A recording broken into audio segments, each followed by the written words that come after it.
people have the right to not be murdered by police. People also have the right to use their city streets. We can have both. Now, the libertarian way to solve these issues or address them is we're going to do things like we're going to work to end qualified immunity because that gives an undue amount of protection to the police. It makes it incredibly difficult for police to be held accountable in courts of law, to be sued by people that were injured or even killed by them. We're going to... Can I pause for a second and just note that we got Brian on here who's getting Congressman Massey on, and our typical lineup includes like homeless people that believe in Bigfoot. Welcome to the Brian Nichols Show, your source for common sense politics on the We Are Libertarians network. The Brian Nichols Show is the fastest growing liberty podcast that brings together people from all means of political thought as we seek to have meaningful conversations about the issues you care about. At the Brian Nichols Show, our goal is to leave the audience educated, enlightened, and informed. And now your host, Brian Nichols. Well, happy Sunday there, folks. Welcome to today's episode of The Brian Nichols Show. Yes, it is our Sunday candidate highlight series. I am so excited to share today's episode because today's guest, he don't care because his name is Nate Honey Badger Atkins. He is running for mayor of Minneapolis as a libertarian, and a great opportunity it is to really dig into the specific issues that are really impacting Minneapolis. And we actually discussed something I didn't even prepare for, football of all things, focusing how Minneapolis tax dollars were actually used to help get U.S. Bank Stadium for the Minnesota Vikings in downtown Minneapolis, and then impacted business owners that they had to pay a stadium tax. Yeah, you're going to hear about that and more on today's awesome Sunday candidate highlight series. So without further ado, on to the show. Nate Atkins here on The Brian Nichols Show. Hey, thanks for having me. Absolutely, Nate. Thank you for joining the program. Honey Badger Atkins. Nate Honey Badger Atkins. Well, I know that instantly is going to be a fun story we're going to dig into, but Nate, you are running for mayor of the city of Minneapolis up in Minnesota, as I teased there in the intro. Thank you for, I always say this to the folks who are running here on the show as Big L Libertarians. Thank you for being willing to put the name of Libertarian next to your name. I think it's important for folks, especially as we are growing as a movement, to start to correlate the ideas with the candidates. And I've talked about this at length on the program. I think the most successful way that we can get into people's minds right now, and the data is showing this, running local candidates, running on issues specifically that are pertinent to those areas. So with that being said, Nate Honey Badger Atkins, let's start off here. Where'd the Honey Badger name come from? Number one. Number two, Nate, who are you, and what got you into this greater world of liberty politics? So my the nickname Honey Badger just came from a previous a guy that I used to work with at a previous job, and I don't know if you remember, maybe it was probably about 10 years ago now. There was that kind of viral video about the honey badger that was circulating on YouTube. Honey badger don't care. Exactly, one, right? Yeah. That's right. Honey badger don't care. Honey badger don't give a you know what. I don't know if we can swear on this, but we can bleep if we need to. It's okay. Okay. And at the time, what happened was kind of how this correlates. How I started using it is in my kind of moniker and my name and everything is that. I was a former kind of like small L, kind of big C conservative, kind of libertarian Republican. And in 2010, I ran for the Minnesota State House, Minnesota State House seat. I ran as a Republican, but I had some kind of libertarianish ideas. And in 2012, I was asked to more or less be like a warm body on the ticket, just a name on the ballot. The Republican Party was looking to have a full slate of candidates for every seat available in Minnesota. I laugh because up in New York, I'm from New York State, and it's obviously a predominantly blue state. And you see, yes, the sacrificial lambs. Yeah. They are every single year. So I completely empathize. Totally, yeah. And so they asked me to, and I just told them, I'm like, look, yeah, I'll be on it, but I'm a little burnt out on politics. I had a lot going on in my life. And I decided, I was like, you know what? Yeah, I'll run. I'll put my name on the ballot. That's cool. I'll do that for you guys. And at the time, I was involved in the Ron Paul movement. I was trying to get him the nomination for president. And I went to the Secretary of State's office here in Minnesota to file for my campaign. And while I was walking in, I thought, oh, it'd be kind of funny if I just put down as my name, Nate Honey Badger Atkins. It'd be kind of, let's see what happens with it. I did that, and they actually filed it that way. That's hilarious. And that was the filing deadline date. And that's usually when like reporters start reporting, hey, so-and-so's running here, so-and-so's running there. And next thing you know, it's like I'm kind of trending a little bit on Twitter. I'm getting all these local mentions saying, hey, there's a guy that filed as Honey Badger.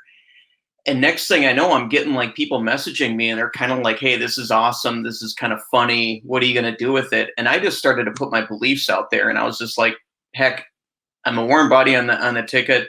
I know I don't stand a chance in hell of winning because I was in probably the most deeply blue, DFL stronghold here in Minnesota. And just so you know, in Minnesota, the Democrats are called the DFL. It's Democrat Farmer Labor. So that's what I'm referring to when I say DFL. But I knew I didn't stand a chance of winning. And so I'm like, you know what? I'm going to run on a platform of bringing the troops home, ending the wars, legalizing marijuana, and letting homosexuals marry. Those were like, that was the big topic back in 2012 in Minnesota. There was a constitutional amendment to define marriage as being between a man and a woman. People don't remember that Obama ran in 2008 as a straight, like he was pro straight marriage. And actually he was quite against, him and Hillary were quite against the idea of same-sex marriage. So yeah, people forget that was quite literally one of the most top of mind, hot button issues that people were discussing. I mean, it was being brought up during GOP and Democratic Party debates. And that's just something that now it's so, I guess, status quo accepted, understood. It's just, it is what it is, that to think that was the topic of conversation. Wow. It really does put you back, doesn't it? Sure. Yeah. It's kind of crazy to think that was, less than 10 years ago and what was it, 2014 when the Supreme Court decision came down? Something like that, but it was Birchfeld. Yeah. Yep. Somewhere in there. Yep. So you ran for office. You got the moniker Honey Badger, and how did the local folks take, number one, a guy running for office as Honey Badger, but number two, how are they taking your libertarian approach to the different policies that were out there? I did have the handful of Republicans because I did file as a Republican. I did have a number of them that were really angry at me and didn't like my anti-war stance, my pro-gay marriage. My whole thing was like, hey, you guys are the ones talking about individual rights. You're the ones talking about getting government out of our lives and keeping government out of our homes and whatever. I'm just doing what's consistent, in my opinion. You're the ones that say that. I'm just holding up those ideals. And the GOP, I don't mean to interrupt, but I just had this analogy in my head. The GOP may have been the biggest red pill there was, because all they talked about from the candidate standpoint when they were going out and trying to curate the constituents to vote for them in the primaries is what? A pro-liberty, overtly small L libertarian conservatarian message. Yep. And guess what? People, after voting for them in 2010, 2012, and 2014, where you saw the GOP get larger and larger in Congress, both in the House and the Senate. And then all of a sudden, 2016, the stars align. You got a GOP-controlled House, Congress across the board, including the Senate, and guess what? The presidency. So what did they do with it? Nothing. They did zero with it. And your average GOP person said, hold on. We've been told, especially over these past, 10 years with this Tea Party revolution, that the GOP is supposed to be the team of individual liberty, of, fiscal conservatism, or at least embracing the ideas of free markets. Mm-hmm. And we found out 100% it's not true, because when they had the keys to the car, they too were driving it into the proverbial ditch. So I think right there, the GOP, to your point, they were the ultimate red pill for a lot of folks who did ultimately make that decision to maybe gravitate away from the GOP and now are looking at the LP as an alternative form, because they say, hey, at least this party believes what they say, and they're running principled candidates who, when they have been elected into office and in those local offices specifically, as while it's a smaller number, they have actually stood by what they said they were going to do, and they made their constituents' lives, that is, better. So I didn't mean to interrupt there, but Nate, continue. Sorry. Totally. Yeah. So, so I kind of ran on that. I got quite a bit of flack from a lot of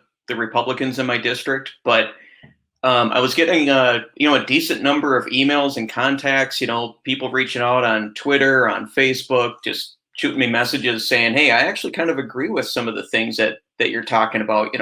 At first I thought you were just kind of a joke. I thought this was just kind of a whatever, like a not, very serious campaign.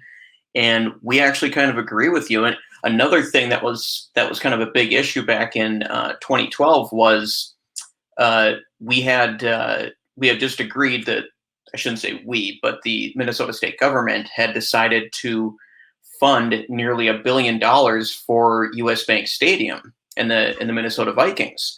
And I ran on no more taxpayer funded stadiums. And if anything, we need to pull that money back, And so I was very much opposed to that, even though I'm a huge Vikings fan. I was opposed to that. And I had quite a few people saying, yeah, amen. They're like, this is BS, we're hearing from these same government officials about how we don't have enough money for schools. We don't have enough money for infrastructure. We don't have enough money for this or that, but we have close to $1 billion to give to a billionaire sports owner and a sports team that's worth billions. It's beautiful though. The stadium is really nice. Yeah. Yeah. I love it. I mean, I'm not going to lie, I go to games there, but I know. It's insanity. I don't like how it came to be. Well, and that's the thing. You would be, so you're running for mayor for Minneapolis, and you would actually have a direct say in that process. So let's kind of reverse engineer, because your average person will hear, okay, great, another libertarian complaining about something that was going to be inevitable. Well, what's your solution going to be, Nate? Well, here, let's do this. Reverse engineer. Let's go back to saying, okay, Minnesota Vikings, you want to build a brand new US Bank Stadium here in downtown Minneapolis. How would that process look from a libertarian perspective? Because obviously there's going to be a lot of different moving pieces, right? You have your public utilities, you're going to have the construction in a very urban area. So people are going to say externalities galore. How can we manage that? So Nate, how would we, I guess, overcome an objection were that raised? I just get back to the fact that, I mean, people, their objection was always, well, if we don't build this stadium, we're going to lose that money, meaning we're going to lose the tax revenue. We're going to lose the people won't be spending money on tickets. They won't be spending money on concessions. They won't be going out to bars and restaurants, before and after the game. All that money is going to be lost. And my whole point was man, if you know anything about economics, that's not how it works. That doesn't mean that the money just goes poof and disappears. It just means it gets spent in a more productive place. It gets spent somewhere else. Instead of spending, in all honesty, to go to a Vikings game for two people, you get tickets, parking, beers, food, everything. It's like $500. So, okay, so that $500, that couple, that family, whoever, those two fans, they're going to be spending $500 somewhere else in our economy. So it's not disappearing. It's not going poof. It's just, to me, it's more of about a principle. It's just what are we doing? Funding this stuff and then turning around and saying we don't have money for that. Mm-hmm. And, quite frankly, one thing that's been kind of hurting Minneapolis, especially downtown Minneapolis, is the stadium tax. There's a surcharge on all sales. There's a surcharge on all sales. That just makes it really expensive to go out downtown. And there's a lot of other moving parts that are affecting the kind of the vitality of downtown right now. We had the riots last summer. We had, the COVID restrictions. We had all this stuff. But adding a surcharge to, sales and everything down there doesn't help. No. And, there's a local hardware store that I go to here. And every now and then when I go in, I see the manager and he rings me up and he says, your total is such and such, and that includes your stadium tax. He makes sure to get that in there because he resents the heck out of the fact that he's got to charge that. That's insane. Yeah. Well, and the fact that that's a thing, right? Okay. So really quick, number one, the fact that that's a thing, a stadium tax, is insanity, because just by the very virtue of you living next to this massive infrastructure project that now is going to be, yes, generating money to the area, but now you have to end up paying more for the benefit of that. That doesn't make sense, number one. Number two, your average person, if they were to hear, wait, so the argument is that if the government doesn't pay this multi-billion-dollar organization or entity that's a part of a multi-billion-dollar organization being the NFL, that the Minnesota Vikings isn't going to exist? Are we going to pretend that there are not quite literally hundreds of different vested interests in the Minnesota Vikings remaining in Minneapolis to make it work. And that actually speaks to the value of what we're trying to present as an alternative solution, because instead of having this bureaucratic nonsense where it's based on who you know or based on the relationships and the quid pro quos in politics, it's actually based on real fundamental market realities. You have to be able to offer the best solution. You have to be able to offer the best value, the best price. You have to be able to work in economic realities, which across the board will help even out the kind of very questionable, why are we having a stadium tax to pay for a certain aspect of funding the stadium? Isn't it supposed to pay for itself? ? And that's where we can start to see the libertarian solutions starting to answer the questions that people are seeing in their daily lives. So Nate, let's kind of segue. You mentioned this as something that happened last year, and we're still seeing the remnants of this throughout 2021. You had throughout the entirety of the summer from 2020, the riots. I know Minneapolis got hit hard, as did Philadelphia and other larger cities.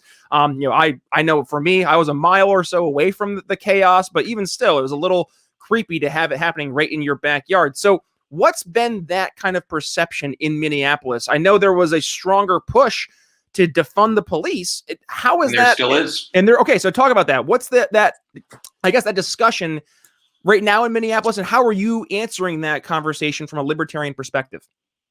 So what I'm telling people is this. I mean, we kind of have this two warring tribes, more or less. We have on the one, like on the left, we have the defunders, the people who want to defund the police, who want to like eliminate the police department and then kind of recreate a new one, which the details on are a little bit murky, but I'll be honest with you, they're not all that different from the current police department. So I don't really see how much of an actual change that is.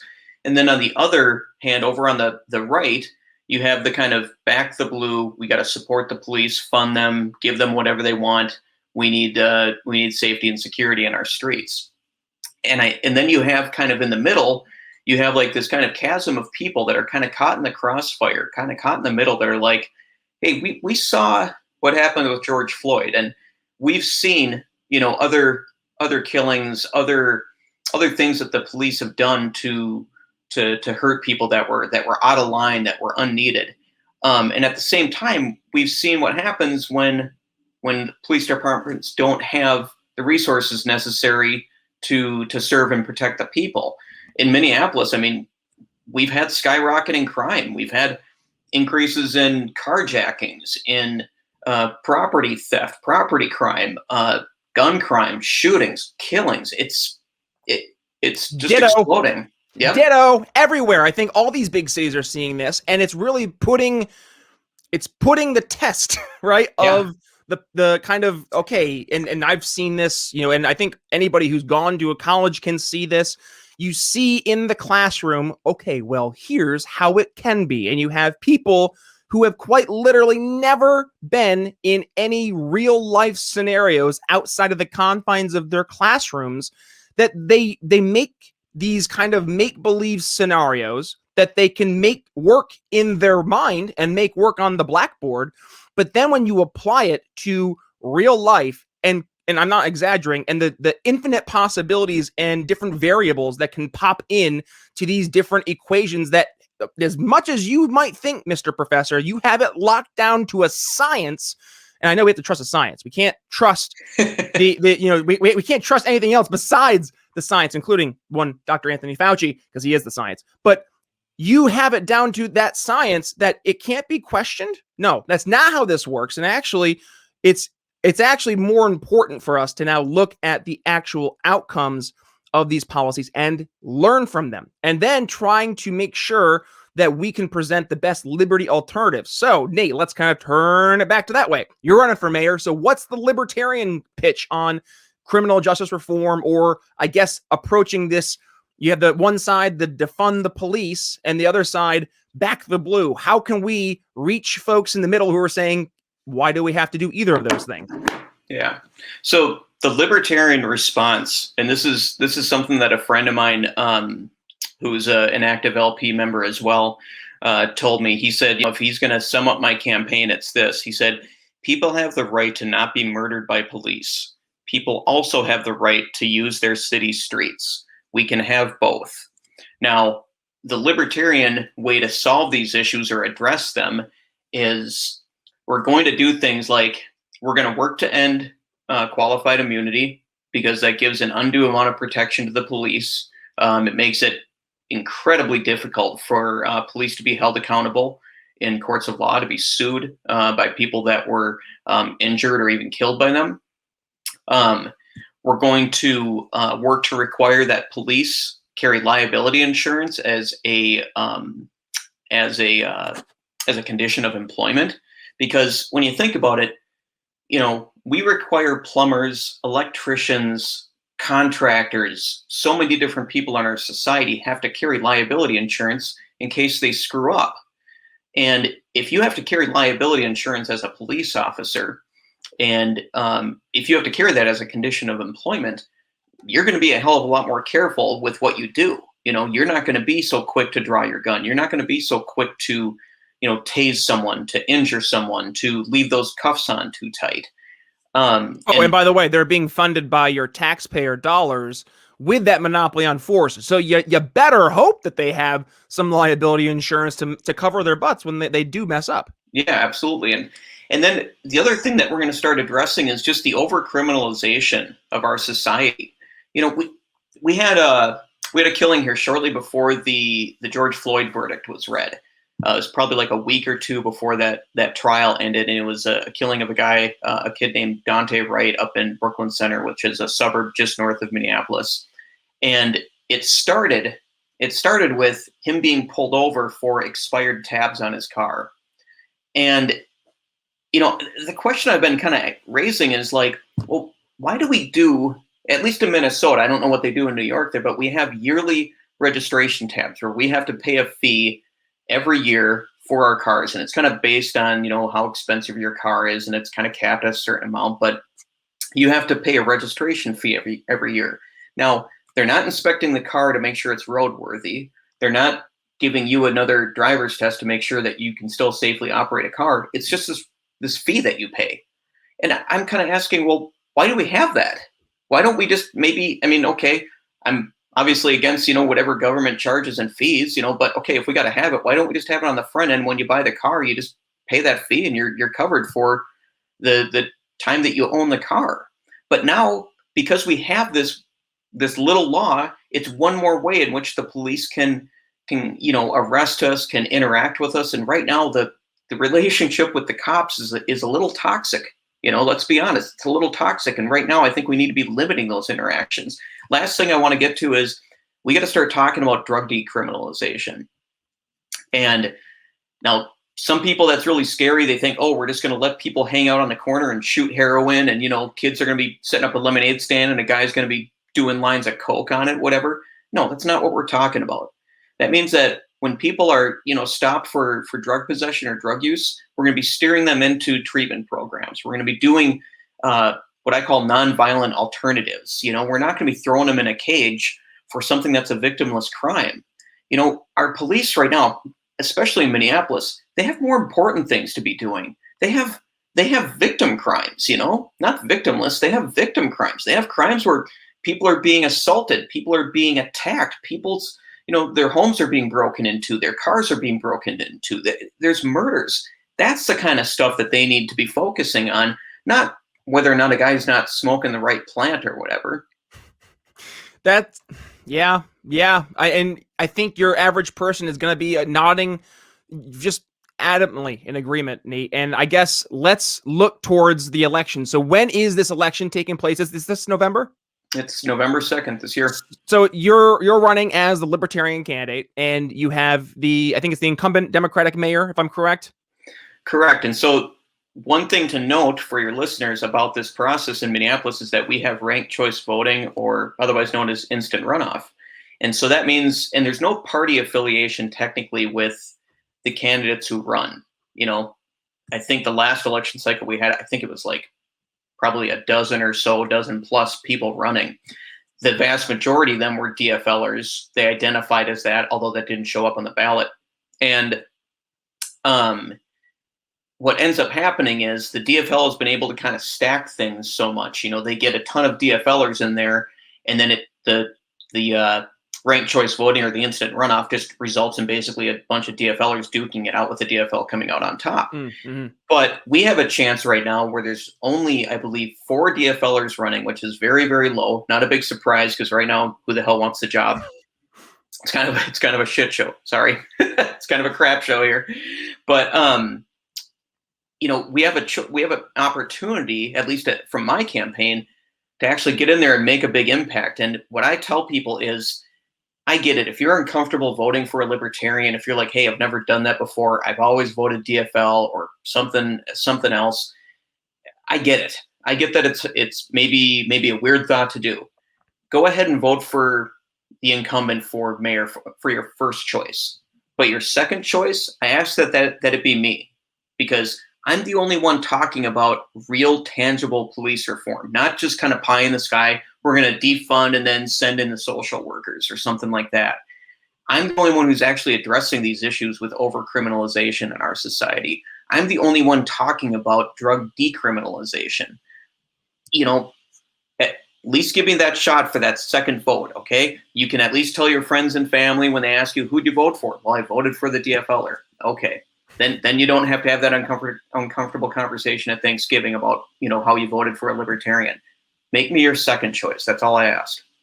Or I'll do my sales guy pitch. If you want to go ahead and make Nate Honey Badger Atkins your first choice, and you want to help sell that to friends and family, well, of course, you can go ahead and check out my awesome ebook. It's free, by the way. It's 4 easy steps you can implement now to help sell liberty to friends and family. BrianNicholsShow.com/Liberty Friends ebook. Because Nate, I do think, and this is where I think we're going to have a lot of success going forward, is that we do win in the battle place of ideas. And it starts with, I think, unfortunately, having those uncomfortable conversations. So I would challenge my audience, especially the new members of the audience who are joining us today from Minneapolis. Please go into your uncomfortable areas and talk to friends, talk to family, and try to get Nate to be top of mind. So with that being said, obviously here on the YouTube, you can see the very bottom of the screen. It's honeybadgerformayor.com. Definitely going to pique some interest and get some people to want to ask some questions there about Honey Badger. But with that being said, Nate, you're on Twitter,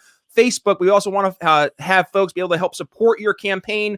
So I'm assuming donations are accepted. With that being Absolutely. said, the floor is yours, sir. Yeah, go to honeybadgerformayor.com. Donate today. The max that we can allow is $1,000.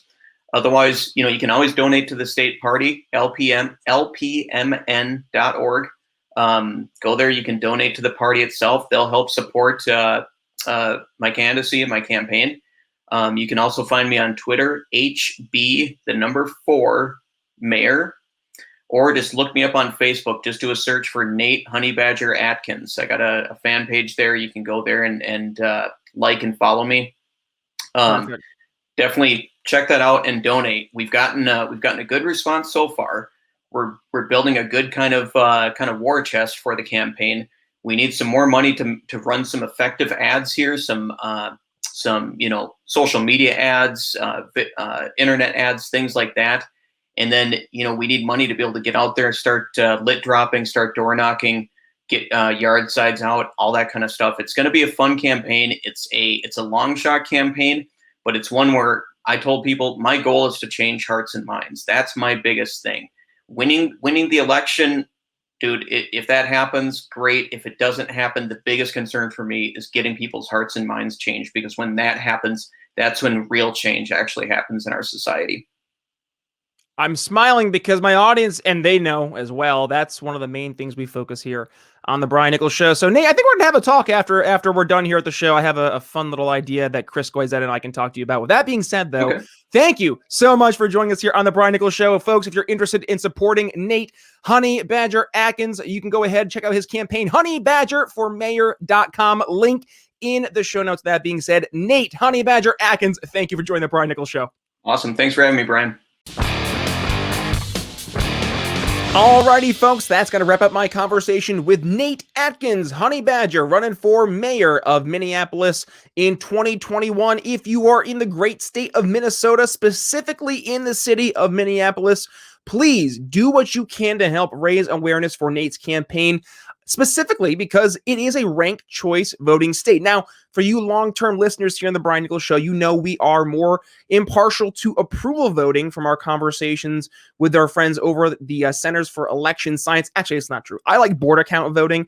They're more on the side of approval voting. And we actually had a debate between approval voting versus ranked choice voting. And I was kind of the third wheel saying, I like border count. If you're interested in looking at that, go ahead into briannicholsshow.com and search. Just go ahead and search approval voting. The episode will pop up right there. Nice roundtable conversation back earlier this year. But anyways, it will be a great chance for us to get a candidate like Nate at the top of people's minds, specifically for those weary voters who are active voters going out of their way to vote every single year. If they're a left-leaning person or a right-leaning person, help them get to the point that they can make the decision to say, okay, I'll vote for Nate as my second choice, because believe it or not, as he gets more and more of those second choices, it will help move him up. And if it has to go into a runoff, folks, that's actually a really great opportunity for a Libertarian candidate to make even bigger waves. So with that being said, folks, how can we help us go ahead and get Nate's name out there? Well, let's start off by going ahead and sharing today's episode. I'm going to go ahead and include the link to Nate's social media in the show notes. So please go ahead, tag him when you go ahead and share the episode, but also go ahead and tag yours truly.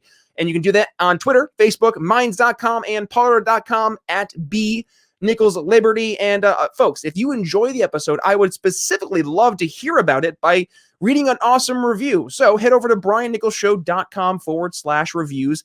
Leave us a quick 5-star rating and then a quick review. Why do you enjoy the Brian Nichols Show? What did you get out of today's episode with Nate Atkins? And with that being said, what are you going to get out of the Brian Nichols Show going forward? Are you getting value from our sales conversations or our conversations like you'll be getting teaser on Monday with Chris Goizetta talking about marketing?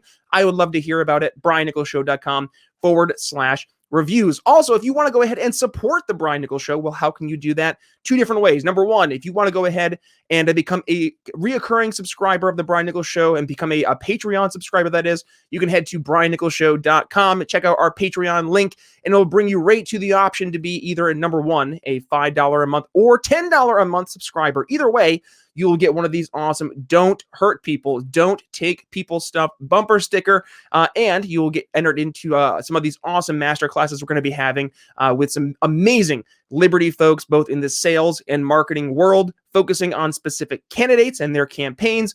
I'm so excited. So if you're interested in doing that, head to our Patreon, or if you want to support the Brian Nichols Show, but you want to go ahead, maybe, get something in return besides all this amazing content, like, something like this Don't Hurt People and Don't Take People's Stuff bumper sticker or more, like maybe how about Amazon Alexa Overthrow the Government t-shirt, or how about a Question Everything bumper sticker, or how about a snapback that says good ideas don't require force? Well, if you head to briannicholsshow.com/shop, you can head over to our amazing collaboration shop with Proud Libertarian and check out exclusive Brian Nichols Show merch. And if you use code TBNS at checkout, you get 10% off not just the Brian Nichols Show shop, but also everything else you purchase over on Proud Libertarian. But easy to head over to briannicholsshow.com/shop and check out all that amazing merch and more. And one final push. I was over on Josh Smith's